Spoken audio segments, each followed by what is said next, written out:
다 함께 사도신경으로 우리의 신앙을 고백하겠습니다. 전능하사 천지를 만드신 하나님 아버지를 내가 믿사오며 그 외아들 우리 주 예수 그리스도를 믿사오니 이는 성령으로 잉태하사 동정녀 마리아에게 나시고 본디오 빌라도에게 고난을 받으사 십자가에 못 박혀 죽으시고 장사한 지 사흘 만에 죽은 자 가운데서 다시 살아나시며 하늘에 오르사 전능하신 하나님 우편에 앉아 계시다가 저리로서 산 자와 죽은 자를 심판하러 오시리라. 성령을 믿사오며 거룩한 공예와 성도가 서로 교통하는 것과 죄를 사하여 주시는 것과 몸이 다시 사는 것과 영원히 사는 것을 믿사옵나이다. 아멘. 찬송가 294장 함께 찬양하겠습니다. 294장입니다.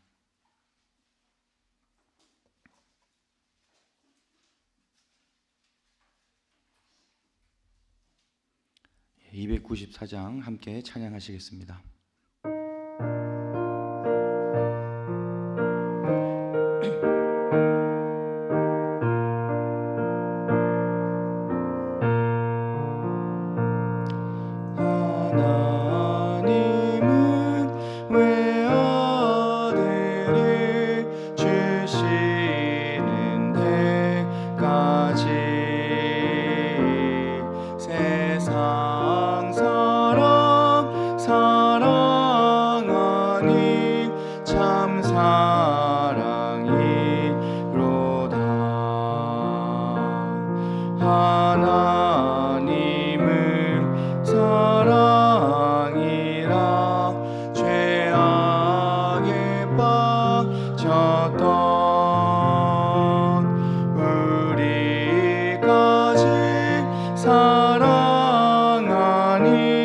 참 사랑하는가.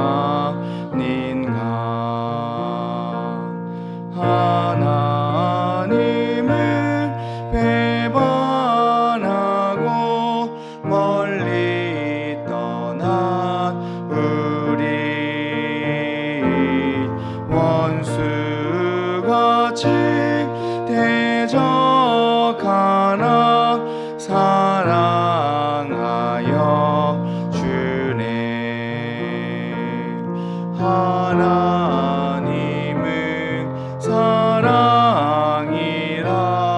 죄악에 빠졌던 우리까지 사랑하니 참 사랑하는가.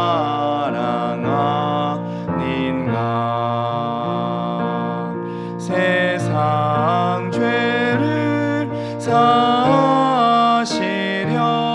우리 죽을 대신 성자 예수 십자가에 고난 받으셨네.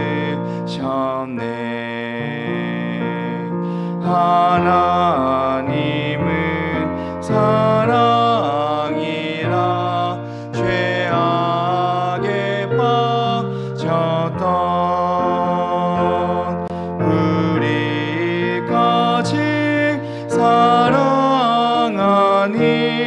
참 사랑하는가. 이 사랑에 감사하여 곧 주께 나오라. 고난 영혼 주께 맡겨 구원을 얻으라. 하나님은 사랑이라 죄악에 빠졌던 우리까지 사랑하니 참 사랑하는가.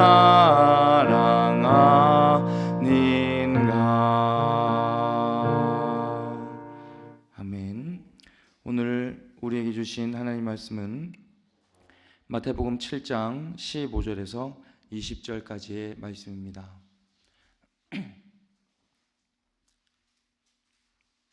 마태복음 7장 15절에서 20절까지의 말씀입니다.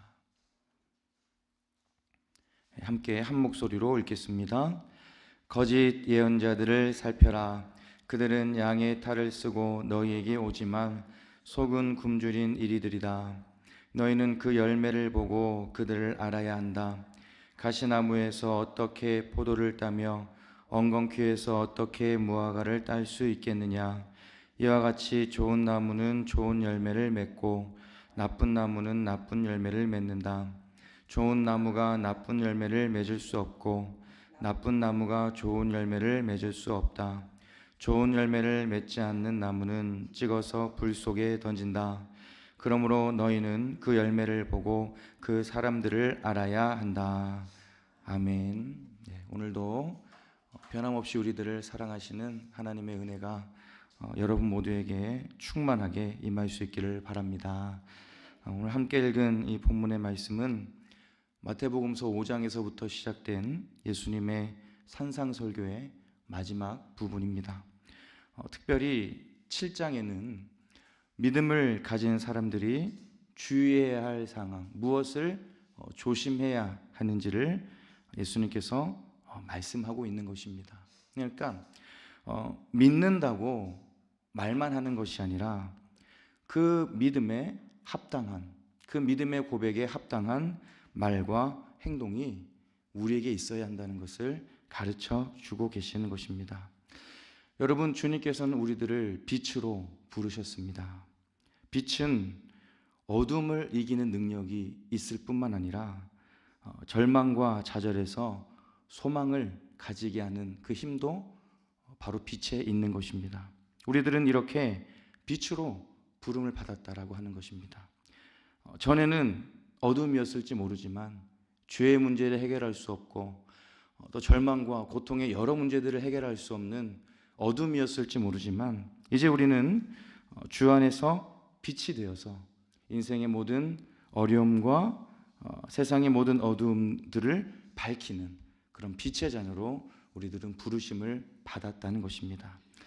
마태복음서 5장 16절을 보면 예수님께서 이렇게 말씀하셨습니다.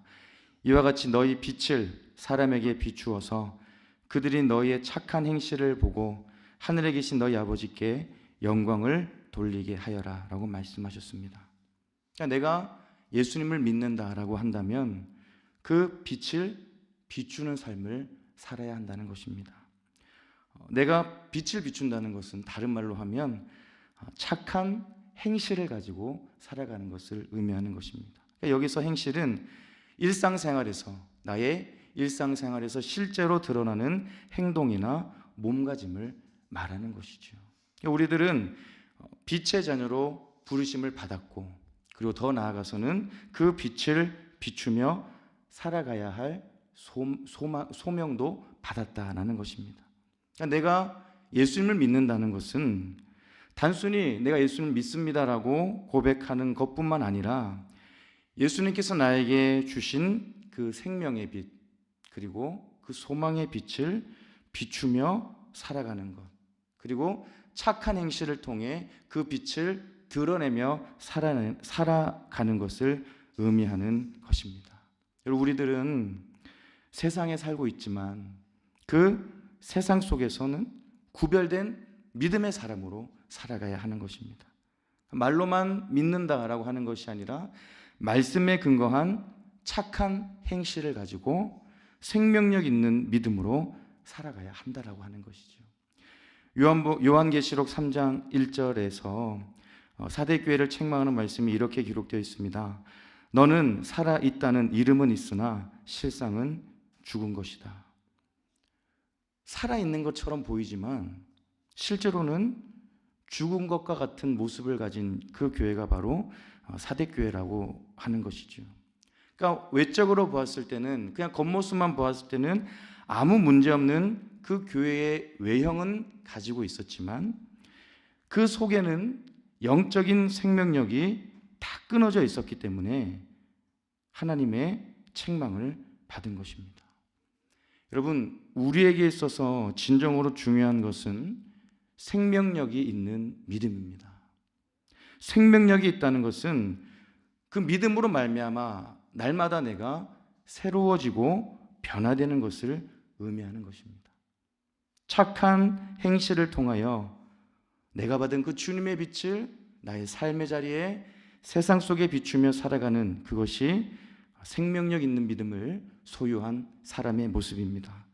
나에게 선물로 주신 이 귀한 믿음에 여러분 감사하시고 그 믿음에 합당한 모습으로 생명력 있는 믿음을 가지고 살아가는 여러분 모두가 될 수 있기를 바랍니다.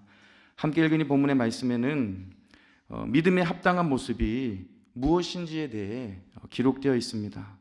예수님께서는 먼저 거짓 예언자들에 대한 경고의 말씀을 주시는데요. 본문 15절 말씀을 보시면 이렇게 기록되어 있습니다. 거짓 예언자들을 살펴라. 그들은 양의 탈을 쓰고 너에게 오지만 속은 굶주린 이리들이다. 여러분, 거짓 예언자들이 어떤 사람이라는 것입니까? 겉과 속이 다르다라고 하는 거예요. 여러분, 예언자들은 하나님으로부터 특별한 소명을 받고 하나님의 말씀을 선포하는 사람들입니다. 그런데 거짓 예언자들은요, 거짓된 내용을 하나님의 말씀인 것처럼, 그러니까 자신의 생각과 자신의 말을 하나님의 말씀인 것처럼 꾸며서 전하는 사람들이 바로 거짓 예언자들입니다. 그러니까 예수님은 이런 거짓 예언자들을 향해 양의 탈을 쓰고는 있지만 그 속은 굶주린 이리와 같다라고 말씀하시죠. 자기의 본심은 숨기지만 속으로는 자기의 이익을 구하고 속이는 사람이 바로 거짓 예언자들이라고 말씀하는 것입니다. 여러분, 초대교회는 물론 역사상 모든 교회들과 우리가 살고 있는 이 시대의 교회들에도 거짓 예언자들과 그리고 이단들의 공격은 끊임없이 이어져 오고 있습니다. 우리들은 이런 거짓 예언자들과 이단들을 경계할 수 있어야 되고, 그리고 말씀을 기준으로 삼고 이 모든 거짓 예언자들과 이단들을 분별할 수 있어야 하는 것입니다. 그런데 저는 오늘 본문의 말씀을 묵상하면서 이 거짓 예언자들의 겉과 속이 다른 모습이 나에게도 그리고 우리에게도 있는 건 아닌지 한번 생각해 보게 되었습니다. 우리들은 겉으로는 좋은 것 같이 보이고 상대방에게 웃음을 보이지만 때로는 속으로는 상대방을 부정적으로 생각할 때도 있는 것 같습니다. 자신의 본심을 숨기고 나쁜 의도를 가지고 속이려는 사람들도 우리가 사는 이 시대에는 분명히 있다라고 하는 것이죠. 하지만 여러분, 우리들이 분명히 기억해야 될 것이 있습니다. 우리가 사람은 속일 수 있을지 모르지만 우리 하나님은 절대로 속일 수 없다는 사실입니다. 나쁜 의도를 가지고 행하는 모든 일은 언젠가는 다 드러나게 된다는 것이죠. 그러므로 우리에게 필요한 것은 숨기거나 속이는 그런 마음이 아니라 진실한 마음입니다. 누가 보든지 않든지 다른 사람의 어떤 나를 바라보는 그 시선에 신경을 쓰면서 나를 속이고 나를 꾸미는 것이 아니라 하나님 앞에서 진실한 마음을 가지고 우리가 살아가야 한다는 것이죠. 여러분, 우리들은 정말 이미지가 깨끗하고 순수하게 보이는 연예인이나 유명인이 범죄를 저지르면 큰 실망을 하게 됩니다. 아니, 어떻게 저런 사람이, 저렇게 순하게 보이는 사람이 저럴 수가 있지? 라고 큰 실망을 하게 되죠. 왜냐하면 우리들의 눈에 보였던 그 모습과 실제 모습이 너무 다르기 때문에 우리는 실망을 하게 되는 것입니다. 근데 여러분, 우리들도 마찬가지입니다. 다른 사람들에게 보이는 나의 모습과 나의 속마음이 달라서는 안 된다라고 하는 것이죠. 나의 겉모습과 나의 속마음이 완전하게 일치하는 것은 힘들겠지만 우리들의 믿음의 연수가 늘어가면 늘어갈수록 그 겉과 속의 간극이 점점 우리는 줄어들 수 있어야 합니다. 그러니까 믿음에 합당한 나의 모습은 여러분 진실함에 있습니다. 믿음에 합당한 그 진실한 모습을 가지고 살아갈 수 있는 저와 여러분 모두가 될 수 있기를 바랍니다. 이제 예수님께서는 거짓 예언자들을 알 수 있는 방법을 한 가지 말씀해 주시는데요. 우리 16절 말씀을 보시면 이렇게 기록되어 있습니다. 너희는 그 열매를 보고 그들을 알아야 한다. 가시나무에서 어떻게 포도를 따며 엉겅퀴에서 어떻게 무화과를 딸 수 있겠느냐. 뭘 보면 알 수 있는 겁니까? 열매를 보면 알 수 있다라고 말씀하시죠. 그러니까 거짓 예언자들에게는 좋은 열매가 맺어질 수 없다라는 거예요. 양의 탈을 쓰고는 있지만 결국에는 그 모든 것들이 드러나게 되는 것이고 악한 마음을 품고 있기 때문에 그들의 말과 행동에서 그 악한 모습이 드러나게 된다는 것을 말씀하고 있는 것입니다. 저는 우리들의 믿음도 마찬가지라고 생각을 합니다. 우리들의 마음은 결국에는 드러나게 되어 있습니다. 우리가 무엇을 생각하고 또 우리가 무엇을 바라보느냐에 따라서 우리들의 말과 우리들의 행동은 결정이 됩니다. 날마다 말씀의 은혜 안에서 살아가고 날마다 내가 주님을 바라보며 살아간다면 주님께서 기뻐하시는 말과 행동을 할 수 있게 된다는 것입니다.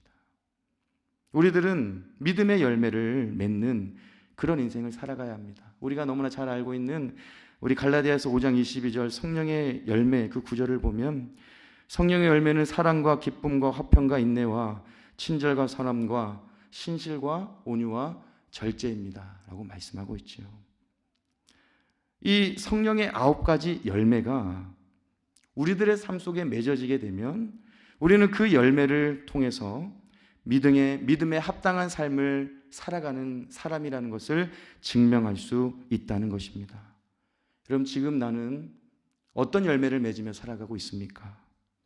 육체의 만족과 육체의 기쁨을 위한 열매를 맺는 것이 아니라 성령의 열매를 맺으며 살아갈 수 있기를 바랍니다. 그래서 그 말씀의 은혜 안에서 주님을 바라보며 다른 것을 바라보는 것이 아니라 말씀의 은혜 안에서 주님을 바라보며 주님께서 기뻐하시는 말과 행동을 하며 살아갈 수 있는 여러분 모두가 될 수 있기를 바랍니다. 우리 마지막으로 본문 17절 18절 말씀을 보겠습니다. 17절 18절 말씀을 보시면 이와 같이 좋은 나무는 좋은 열매를 맺고 나쁜 나무는 나쁜 열매를 맺는다. 좋은 나무가 나쁜 열매를 맺을 수 없고 나쁜 나무가 좋은 열매를 맺을 수 없다. 여러분 너무나도 당연한 말이죠. 좋은 나무는 당연히 좋은 열매를 맺는 것이고 나쁜 나무는 당연히 나쁜 열매를 맺는 것입니다. 나무를 한번 생각해 봅니다. 여러분 나무는 혼자서 자라는 것이 아닙니다. 땅이 있어야 하고 그리고 그 땅에 뿌리를 내려야 합니다. 좋은 땅에서 양분을 많이 공급받아야 하고 그리고 물과 햇빛을 많이 공급받아야 건강하게 자랄 수 있고 좋은 열매를 맺을 수 있는 것입니다. 여러분 그런데 이 거짓 예언자들은 뿌리를 내리긴 했어요. 거짓 예언자들도 뿌리를 내리긴 했지만 어디에 뿌리를 내리냐면 자신들의 이익과 자신들의 유익을 위한 일에 뿌리를 내린 것입니다. 당연히 하나님께서 기뻐하시는 좋은 열매를 맺을 수 없는 것이죠. 나쁜 의도를 가지고 뿌리를 내렸기 때문에 좋은 열매를 맺을 수 없었다는 것입니다. 우리들도 뿌리를 내려야 합니다. 어디에 뿌리를 내려야 하냐면 말씀에 뿌리를 내려야 하고 기도에 뿌리를 내려야 합니다.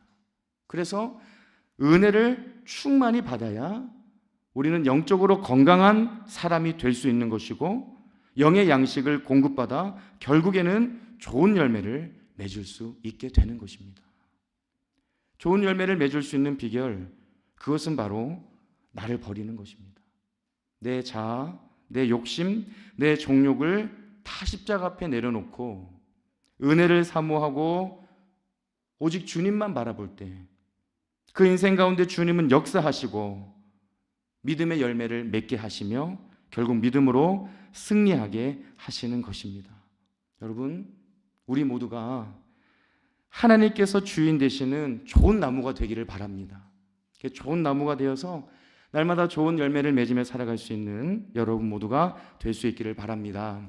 이제 말씀을 정리합니다. 예수님께서는 열매에 대한 비유의 말씀을 우리에게 주셨습니다. 요한복음 15장 5절을 보면 나는 포도나무여 너희는 가지다.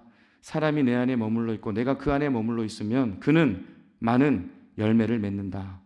너희는 나를 떠나서는 아무것도 할 수 없다. 여러분, 우리가 좋은 열매를 맺으며 살아갈 수 있는 그 유일하고 정확한 방법, 그것은 바로 주님 안에 머물러 있는 것입니다.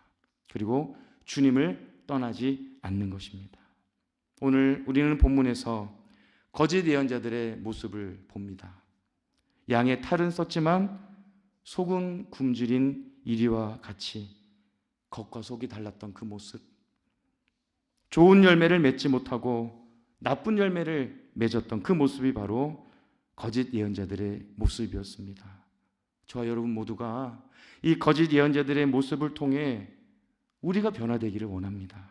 우리 모두가 겉과 속이 다르지 않는 그 진실함을 가지고 살아가기를 원하고, 그리고 믿음의 좋은 열매를 많이 맺어서 하나님께서 기뻐하시는 그 믿음으로, 끝까지 믿음으로 승리하며 살아가는 여러분 모두가 될 수 있기를 우리 주님의 이름으로 축복합니다. 기도하겠습니다. 사랑과 은혜가 충만하신 하나님, 감사합니다. 오늘 우리에게 주신 말씀을 통하여 이 거짓 예언자들의 모습을 보며 우리들의 모습을 돌아봅니다. 양의 탈은 썼지만 속은 굶주린 이리와 같이 겉과 속이 다른 그 모습이 나에게 있진 않는지 돌아봅니다. 좋은 열매를 맺지 못하고 나쁜 열매를 맺었던 그 모습이 지금 나의 삶의 자리에 있는 모습이 아닌지 나를 다시 한번 돌아봅니다. 주님, 우리 모두가 겉과 속이 다르지 않는 그 진실함을 가지고 살아가게 하여 주시옵소서. 믿음의 좋은 열매를 날마다 맺으며 살아갈 수 있기를 원합니다. 말씀의 뿌리, 기도의 뿌리를 깊이 내려서 영의 양식을 공급받아 영적인 생명력을 얻게 하여 주시고, 결국에는 좋은 열매를 맺어 하나님께서 기뻐하시는 그 믿음으로 승리하며 살아가는 우리들의 삶이 되게 하여 주시옵소서. 지금도 평상에 계신 분들, 여러 가지 어려움으로 고난 중에 있는 분들을 주님 기억하여 주시고 붙잡아 주시고 함께 하여 주셔서 회복의 은혜를 부어 주시옵소서. 오늘도 우리들에게 새 하루를 주심에 감사드립니다. 이 하루도 하나님의 기쁨과 영광을 위해 살아가게 하시고 믿음으로 승리하는 귀한 하루가 되게 하여 주시옵소서. 모든 것 감사드리며 예수 그리스도 이름으로 기도드립니다. 아멘. 하늘에 계신 우리 아버지여, 이름이 거룩히 여김을 받으시오며 나라 임하옵시며 뜻이 하늘에서 이룬 것 같이 땅에서도 이루어지이다. 오늘날 우리에게 일용할 양식을 주옵시고 우리가 우리에게 죄 지은 자를 사하여 준 것 같이 우리 죄를 사하여 주옵시고 우리를 시험에 들게 하지 마옵시고 다만 악에서 구하옵소서. 대개 나라와 권세와 영광이 아버지께 영원히 있사옵나이다. 아멘.